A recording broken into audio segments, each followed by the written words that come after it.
নমস্কার, আমি সুদীপ্তা। এভি নিউজে আপনাদের সকলকে স্বাগত। প্রথমেই চোখ রাখবো নিউজ হেডলাইন্সে।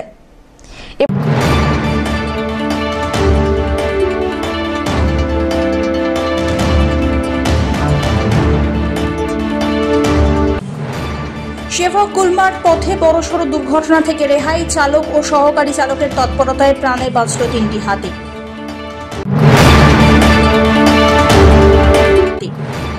জলপাইগুড়ি জেলার নাগরাকাটা ব্লকের আপার কলাবাড়ি এলাকায় রিসোর্টকে বন্ধ করা ঘিরে চাঞ্চল্য। তৃণমূলের ঝান্ডা হাতে দলবল নিয়ে তালা ঝুলিয়ে দেওয়ার অভিযোগ।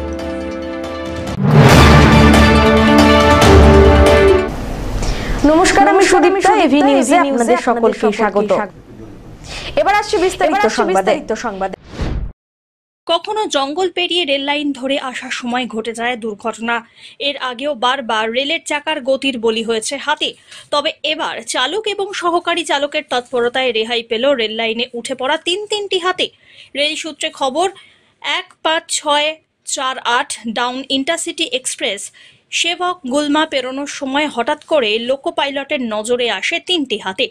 আর কাল বিলম্ব করেননি চালক মুকেশ কুমার এবং সহকারী চালক সুব্রত হালদার। অতি তৎপরতার সঙ্গে 19/9-8 নম্বর পিলারের কিছুটা আগেই ট্রেনটিকে দাঁড় করিয়ে দেন তারা।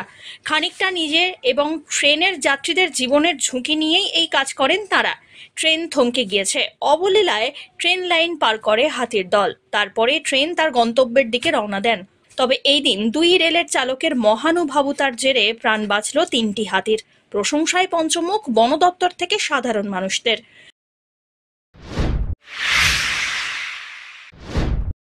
পার্ক এবং রিসোর্টে তালা ঝুলিয়ে দেওয়ার অভিযোগ। রীতিমতো তৃণমূলের ঝান্ডা হাতে দলবল হাতে নিয়ে তালা ঝুলিয়ে দেওয়া হয় বলে অভিযোগ উঠল। জলপাইগুড়ি জেলার নাগরাকাটা ব্লকের আপার কলাবাড়ি এলাকায় ঘটে এই ঘটনা। রিসোর্টের মালিক শেখ জিয়াউর রহমানের অভিযোগ, নির্বাচনের আগে এই এলাকায় অঞ্চল সভাপতি এবং নাগরাকাটা ব্লক সভাপতি নির্বাচনের খরচের জন্য তার কাছে টাকা দাবি করেন। সেই মোতাবেক তিনি টাকা দেন। রিসোর্ট মালিকের অভিযোগ, চাঁদার টাকা মনমতো না হওয়ায় পার্ক এবং রিসোর্টে তালা ঝুলিয়ে দেওয়ার হুমকি দেওয়া হয়েছিল। সেই মতো রবিবার সকালবেলায় তালা ঝুলিয়ে দেওয়া হয়। ছুটির দিন অনেক পর্যটক এসে ঘুরে যেতে বাধ্য হন। এরা যারা তালা মেরেছে, এটা আমি বুঝতে পারছি না কেন মানলো। ভোটের কিছুদিন আগে আমাকে block president, Nagrakata block president phone করে কিছু হেল্প করতে বলে এবং অঞ্চল প্রেসিডেন্টও বলে। সেই মতো আমি অঞ্চল প্রেসিডেন্টকে 7,000 টাকা এবং ব্লক প্রেসিডেন্টকে 10,000 টাকা পাঠাই। এবং ব্লক প্রেসিডেন্ট সাথে সাথে আমাকে ফোন করে যে এটা কি আপনি ভিক্ষা পাঠিয়েছেন। তা আমি ওনাকে রিকোয়েস্ট করেছিলাম যে মার্চ মাস এবং আমাদের ঈদ গেল এবং আমার একটা লোন পাসের ব্যাপার ছিল, যেটা এখনও আসেনি এবং কনস্ট্রাকশনের কাজ চলছে। তো এই মুহূর্তে আমার কাছে আর হাতে বেশি কিছু নেই, এটা নিয়ে যেন উনি কাজ চালায়। কিছুদিনের মধ্যে আমি আরও কিছু নয় পাঠাবো। তো উনি ওটা মানেন না, উনি টাকাটা রিটার্ন করেন এবং আমাকে ধমকি দেয় যে আমি 2-1 দিনের মধ্যে দেখে নেব। এরপর অঞ্চল প্রেসিডেন্টও আমার ম্যানেজারকে ফোন করে বলে এতদিন আমার ভালো রূপ দেখেছ, এবার আমার খারাপ রূপ দেখবে। 21 তারিখ আমি রিসোর্টে তালা মারব। এটা অলরেডি আগে থাকতে উনি আমাকে জানান। পরবর্তীতে ঠিক আছে, পার্টির আরও কিছু লোক আমাকে ফোন করে বলে আপনি একটু অঞ্চল প্রেসিডেন্টকে হেল্প করুন, আপনার ব্লকে কিছু করার দরকার নেই। সেই মতো আমি পৃথ্বীরাজ যে অঞ্চল প্রেসিডেন্ট রয়েছে তাকে আমি 12,000 টাকা পাঠাই। উনি সেটা নিয়ে নেওয়ার পর আর আমি কিছু জানি না। আমাকে হঠাৎ করে আজকে 10টা 15 নাগাদ দেখি যে কিছু গ্রামবাসী, কিছু লোক যারা ঝান্ডা লাগিয়ে আমার এই ডুয়ার্স ফানসিটির মেন গেট ব্লক করে দিয়েছে এবং আমার প্রত্যেকটা কাজ আটকে দিয়েছে। তো এখানে তো অনেক পর্যটকরা আসতেছে, ভিতরে তো পর্যটকরা রয়েছে। এখন পর্যটনের মৌসুম, আর বিশেষ করে আজকে সানডে, রোববার। তো রোববারে আমাদের এখানে পর্যটক অনেকটাই আসে। তো ওদেরও মেন উদ্দেশ্য ছিল যে যেহেতু বেশি পর্যটক আসে সেই পর্যটকদের আটকাবে, এবং এতে করে পর্যটকরা অনেক অসুবিধার সম্মুখীন হচ্ছে। বিভিন্ন বাইরে থেকে এসছে, যারা ঘুরে যাচ্ছে, ফিরে যেতে হচ্ছে তাদেরকে। যদিও তৃণমূল অঞ্চল সভাপতির দাবি টাকা নেওয়ার বিষয় নেই, বরং রিসোর্টে অনেক অনৈতিক কাজ হচ্ছিল, তাই গ্রামবাসীরা সম্মিলিতভাবে তালা ঝুলিয়ে দেন। তৃণমূল কংগ্রেসের পতাকা কেউ নিতে পারেন, সেটা বড় কথা নয়। কম বয়সী মেয়েদের আনাগোনা বাড়ছিল রিসোর্টে, এমনটাই দাবি স্থানীয়দের। পাশাপাশি স্থানীয়দের অভিযোগ, ওই এলাকায় যাদের কাজে রাখা হয়েছিল তাদের প্রত্যেককে কাজ থেকে তাড়িয়ে দেওয়া হয়। সেই জায়গায় নতুন লোক রাখা হয়। এই সব অনৈতিক কাজের প্রতিবাদ করায় তাদের কাছ থেকে বাদ দেওয়া হয়েছে। যদিও এই সব বিষয় নিয়ে রিসর্ট মালিক পুলিশের দ্বারস্থ হয়েছেন। উনি কি বলছেন সেটা ওনার ব্যাপার, আমি সেটার মধ্যে যাব না। আমার কথা হচ্ছে, আজকে এই ফার্ম হাউস নিয়ে ওখানকার লোকাল মানুষের দীর্ঘদিনের অভিযোগ আছে, ওখানকার যে লোকাল কমিটির লোক আছে ওদেরও দীর্ঘদিনের অভিযোগ আছে, এবং ওখানে যে লোকাল ছেলেরা কাজ করে ওদেরও দীর্ঘদিনের অভিযোগ আছে। তো সেই অভিযোগের ভিত্তিতে ওখানে কিন্তু একটা মানুষের মধ্যে একটা ক্ষোভ দানা বাঁধছিল অনেক দিন ধরে। তো ওইটারই ফলস্বরূপ আজকে ওখানকার মানুষ, পাবলিক সবাই নেমে ওখানে তালা দিয়েছে।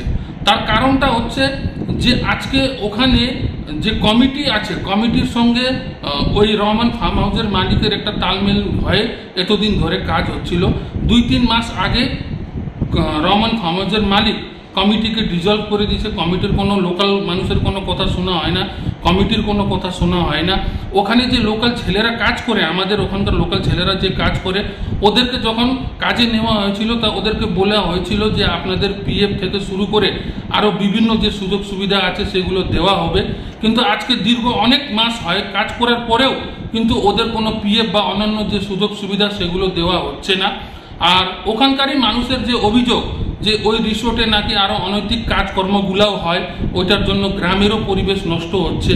তো এইসব বিভিন্ন কারণের জন্য মানুষ কিন্তু বিক্ষুব্ধ হয়ে আজকে ওখানে তালা লাগিয়ে দিয়েছে। কিন্তু সেই ফার্ম হাউসের মালিক আপনাদের তৃণমূলের আপনার অঞ্চল সভাপতি ও ব্লক সভাপতি প্রতি অভিযোগ আনছে, এবং সেখানে আপনাদের ঝান্ডাও দেখা গিয়েছে তালার পাশে। দেখুন, ঝান্ডা এখন দেখা গিয়েছে তার কারণ ওখানে তো 2টা পঞ্চায়েত আমাদেরই আছে, পঞ্চায়েত সমিতি আমাদেরই আছে। তো অবভিয়াসলি ঝান্ডা থাকতেই পারে, আমি না থাকবে না সেটা কথা না। আর আজকে ওখানে ওই গ্রামে আমাদের 2টা পঞ্চায়েত আছে, পঞ্চায়েত সমিতি আছে, গ্রামকে পরিচালনা আমাদেরই পঞ্চায়েতরা করে। তো সেই হিসাবে ওখানে ঝান্ডা থাকতে পারে। ওখানে আন্দোলন হয়েছে, হতে পারে টিএমসির ব্যানারের নিচেই আন্দোলনটা হয়েছে। মানুষ নিজের অধিকার হকের জন্য ওখানে লড়াই করতেছে, আন্দোলন করতেছে। তৃণমূলকে চাঁদা দেওয়া হয়নি বলেই আপনারা গ্রামবাসীকে ভটকিয়ে ওখানে জমায়েত করেছেন? না না, দেখুন, সেটা তো আপনারা গেছিলেন, গ্রামবাসীর সঙ্গে আপনারা কথা বলেছেন।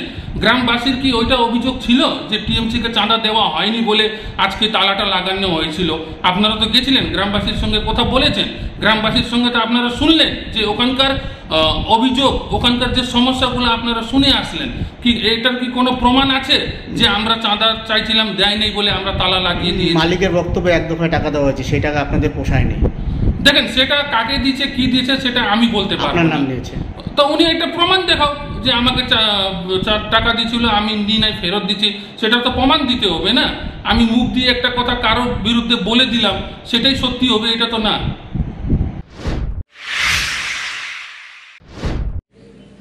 ভোট শেষে জলপাইগুড়ি লোকসভা কেন্দ্রে এখনো পর্যন্ত রাস্তাঘাটে বিভিন্ন দলের নির্বাচনী প্রচারের ফেস্টুন ব্যানার পড়ে আছে। যদিও রবিবার দুপুর 1টা নাগাদ জলপাইগুড়িতে দেখা গেল তৃণমূল দলীয় নেতৃত্বরা ফেস্টুন ব্যানার খোলার কাজ শুরু করেছেন। তৃণমূল নেতা দিলীপ বিশ্বাস জানান, জলপাইগুড়ির দৃশ্য দূষণ রুখতে ব্যানার ফেস্টুন খোলা শুরু হয়েছে। জলপাইগুড়ির বাসিন্দা উত্তম সাহা জানিয়েছেন, ভোট শেষ, তাই প্রত্যেকটি দলের উচিত দ্রুত নির্বাচনী ব্যানার ফেস্টুন দলীয় পতাকা খুলে ফেলা। গত 19 তারিখ শুক্রবার আমাদের জলপাইগুড়ি 3 লোকসভা কেন্দ্রের ভোট শেষ হয়ে গেছে, এবং আমরা প্রথম থেকেই একটা দিকে লক্ষ্য ছিল প্রচারের দিকে যে আমরা দেওয়াল লিখব না, তার পরিবর্তে ফ্লেক্স লাগাবো, বা সুন্দর সুন্দর দেওয়ালগুলো যাতে নষ্ট না হয়। আমরা সারা ওয়ার্ল্ড ব্যাপী সেই ফ্লেক্স লাগিয়েছিলাম, এবং ইতিমধ্যে আমরা ফ্লেক্স এবং পতাকা খুলে জলপাইগুড়ির যে সাংস্কৃতিক পরিবেশ যাতে দৃশ্য দূষণ না হয় সেদিকে লক্ষ্য রাখতেছি।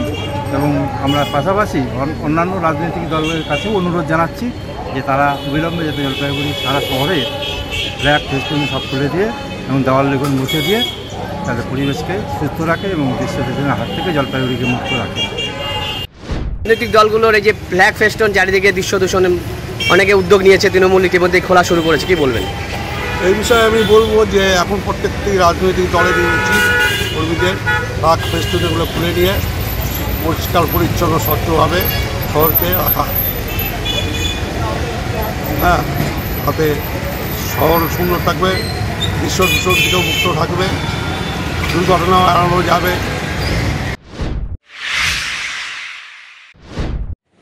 বিনামূল্যে চক্ষু পরীক্ষা শিবিরের আয়োজন করল বৈকুণ্ঠপুর ডিভিশনের আমবাড়ি ফালাকাটা রেঞ্জ অফিস।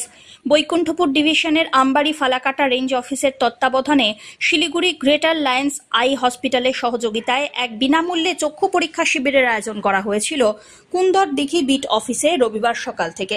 সেই শিবিরে আমবাড়ি ফালাকাটা রেঞ্জ অফিসের অধীনস্থ বিভিন্ন গ্রামের মানুষ ভিড় জমান চক্ষু পরীক্ষা করাতে। এই ধরনের শিবির হাতের সামনে পেয়ে অত্যন্ত খুশি গ্রামবাসী। শিবিরে উপস্থিত ছিলেন বন আধিকারিক রাজা এন, সঙ্গে ছিলেন আমবাড়ি ফালাকাটা রেঞ্জ অফিসার আলমগীর হক এবং অন্যান্য বনকর্মীরা।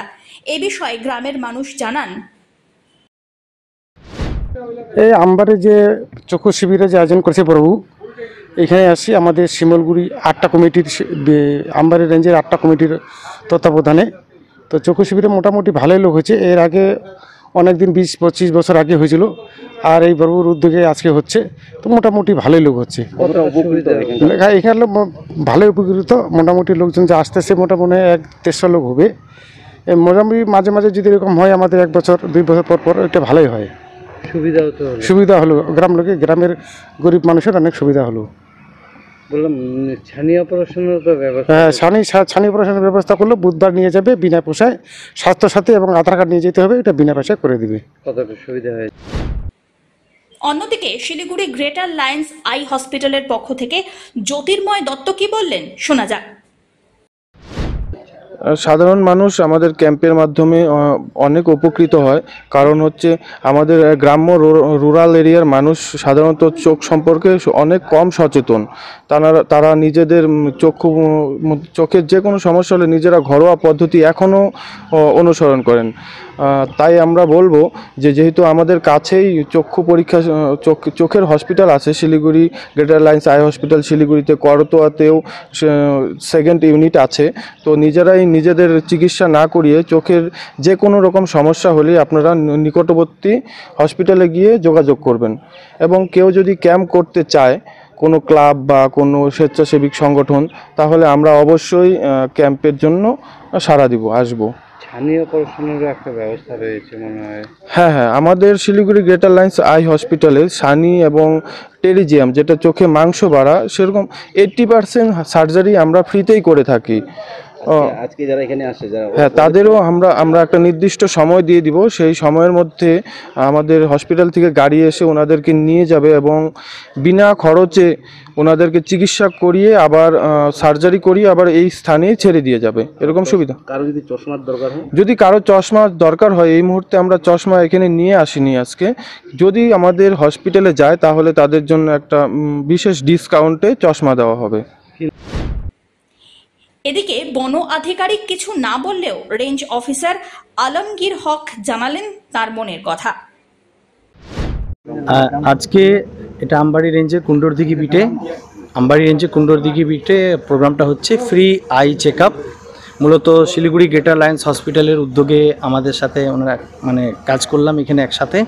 আমরা আশপাশের ফরেস্ট ফ্রিঞ্জ এরিয়া যেটা আছে, বনবস্তি যে জায়গাগুলো আছে, মানুষজন হেলথ পরিষেবা পান না, তাদের জন্য এই মোবাইল ভ্যানও ওনারা এনেছেন এবং আমরা ক্যাম্প করে তাদের চক্ষু পরীক্ষণ শিবির করলাম এবং এনাদের সহযোগিতায় ওনাদের চক্ষু অপারেশনের জন্য ওনারা ফ্রি অফ কস্টে যা ব্যবস্থা নেবেন বলে জানিয়েছেন। এবং আগামী দিন আরও পারিপার্শ্বিক যত ফরেস্ট ফ্রিঞ্জ এরিয়াগুলো রয়েছে সেগুলোতে আমরা আরও ক্যাম্প করে মানুষের কাছে হেলথ পরিষেবাটাকে পৌঁছে দেওয়ার চেষ্টা করব, যাতে আমরা ফরেস্ট ডিপার্টমেন্ট এবং আশপাশে যত মানুষ ফরেস্টের উপর নির্ভরশীল আছেন তারাই সুযোগ সুবিধাগুলো পেতে থাকেন। ব্যক্তিগত আমি ধন্যবাদ জানাই শিলিগুড়ি গ্রেটার লায়ন্স হসপিটালের তরফ থেকে, ওনারা সম্পূর্ণ ব্যবস্থাটা এটা করেছেন। রাজগঞ্জ থেকে সুস্মিতা চন্দ্রের রিপোর্ট, এভি নিউজ।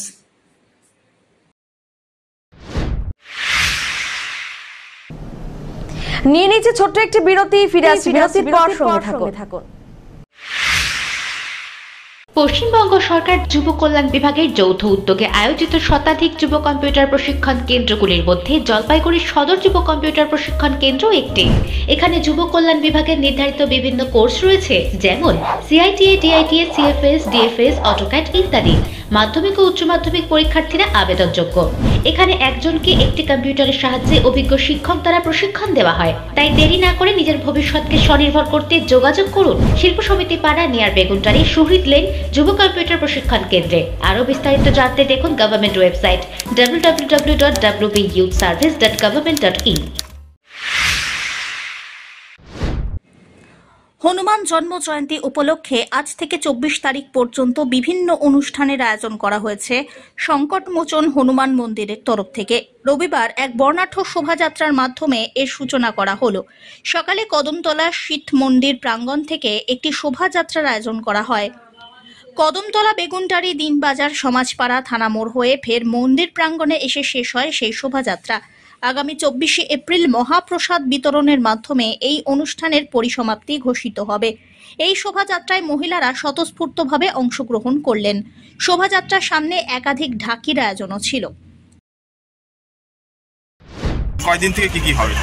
আজকে থেকে আমাদের হনুমান জয়ন্তী প্রোগ্রাম শুরু হচ্ছে। আজকে আমাদের প্রথমে ঝাঁকি হবে, এই 9টা থেকে বাড়াবে ঝাঁকিটা, শোভাযাত্রা, আর রাত্রেবেলা এখানে মন্দিরে কীর্তন হবে। আর এই অনুষ্ঠানকে কেন্দ্র করে কি হবে আপনাদের? আমাদের কালকে আমাদের পূজা হবে, আর রামায়ণ পাঠ, সুন্দরকান্ত পাঠ, হনুমান চালিসা পাঠ হবে, আর পরশু দিনকা বাবার প্রণাম করা হবে বা পূর্ণিমার দিন। কয়দিন ধরে চলবে এটা? আমাদের 4 দিনের প্রোগ্রাম আছে, 24 তারিখ পর্যন্ত হবে। 24 তারিখে এখানে ভান্ডারা হবে, রাত্রে যজ্ঞ হবে। মন্দিরের নাম কি? শ্রী সংকট মোচন হনুমান মন্দির। অমিত বণিকের রিপোর্ট, এভি নিউজ।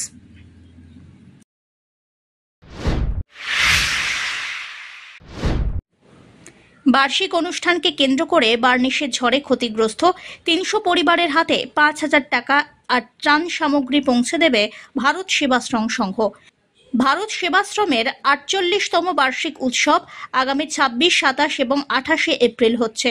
26 এপ্রিল ধর্মীয় শোভাযাত্রা, 27 এপ্রিল বিভিন্ন অনুষ্ঠানের মধ্যে অঙ্কন প্রতিযোগিতার আয়োজন এবং 28 এপ্রিল বৈদিক যজ্ঞ সহ অন্যান্য অনুষ্ঠানের আয়োজন করা হচ্ছে।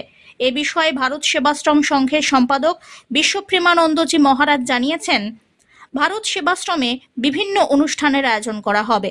পাশাপাশি বার্নিশে ক্ষতিগ্রস্ত 300 পরিবারের হাতে 5,000 টাকা করে এবং ত্রাণ সামগ্রী তুলে দেওয়া হবে। বার্ষিক অনুষ্ঠান শুরু হচ্ছে এপ্রিল মাসের 25, 26, 27, 28।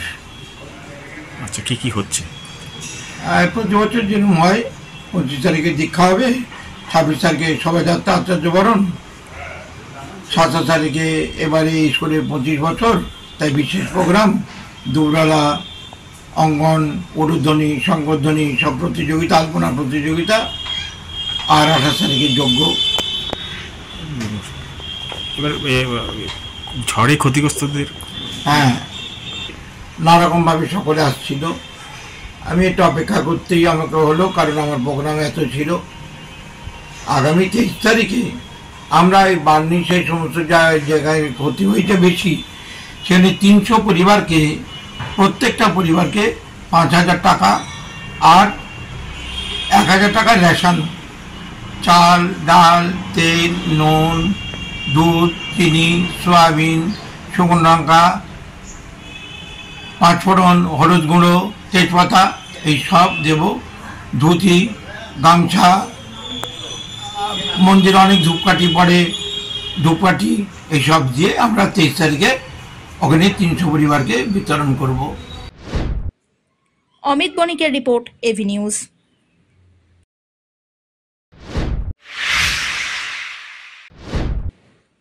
দক্ষিণবঙ্গের সঙ্গেই পাল্লা দিয়ে জলপাইগুড়িতেও বাড়ছে তাপমাত্রার পারদ। রবিবার আকাশ কিছুটা মেঘলা থাকলেও তাপমাত্রা পৌঁছল 33 ডিগ্রি সেলসিয়াসে। তাতেই বেড়েছে অস্বস্তি। তা থেকে মুক্তি পেতে নদীতে, পুকুরে ডুব দিয়ে স্বস্তির খোঁজ খুঁজছেন সাধারণ মানুষ। এমনই ছবি ধরা পড়ল জলপাইগুড়ির বৈকুণ্ঠপুরের রাজবাড়ি দিঘিতে। বেলা যত বেড়েছে ততই বেড়েছে স্নান করতে আসা মানুষের সংখ্যা। পিনাকি শীলের রিপোর্ট, এভি নিউজ।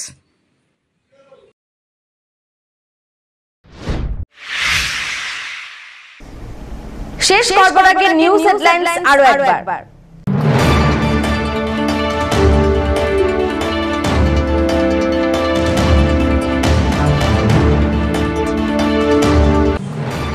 সেবক গুলমার্গ পথে বড়সড় দুর্ঘটনা থেকে রেহাই, চালক ও সহকারী চালকের তৎপরতায় প্রাণে বাঁচল 3টি হাতি।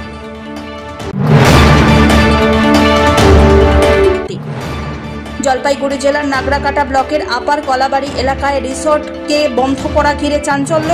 তৃণমূলের ঝান্ডা হাতে দলবল নিয়ে তালা ঝুলিয়ে দেওয়ার অভিযোগ।